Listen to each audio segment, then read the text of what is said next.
Well, CBS 4 Washington correspondent Raquel Martin joins us live now from Washington, D.C. with more on our top story, the impeachment effort that's underway in Washington. Raquel, what's the timeline for the impeachment this week?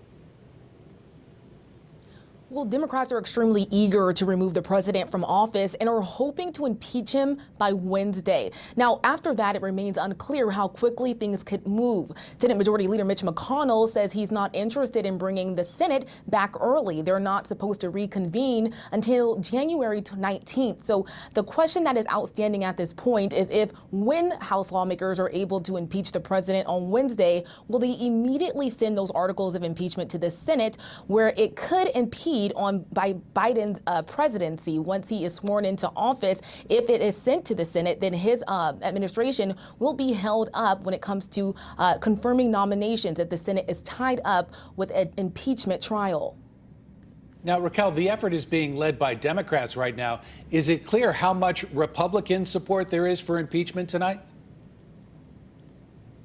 Well, many Republicans have remained closed-mouthed on this issue. There are few that have spoken out saying that the president should resign, and only one House lawmaker, Congressman Kinzinger out of Illinois, has supported Democrats' plan to actually remove the president, either by invoking the 25th Amendment or by impeachment. Other than that, we have heard little from the Republican caucus when it comes to where they stand, and right now, this remains a partisan and Democratic effort. Getting back to something you said about timing, some in Congress have suggested waiting to pass the articles of impeachment to the Senate to allow Joe Biden a chance to start his administration.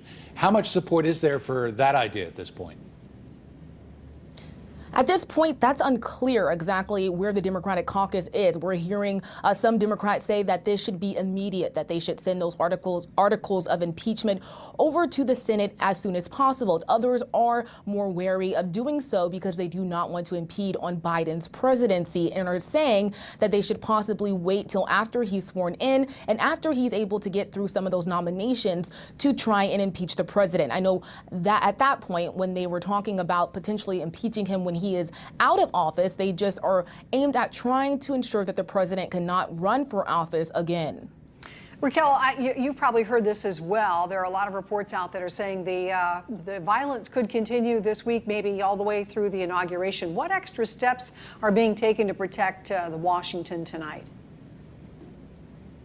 Well, we know that the National Guard is now all surrounding the Capitol and are actually inside the Capitol, providing extra security.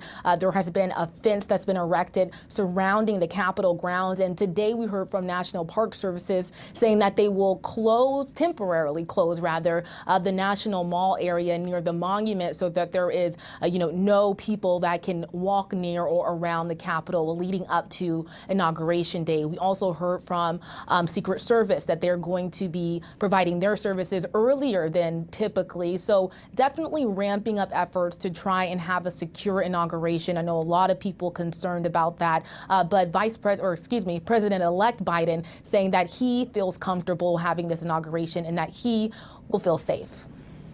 CBS 4 Washington correspondent Raquel Martin reporting in Washington tonight. Raquel, thank you very much for bringing us up to speed on another important day in Washington.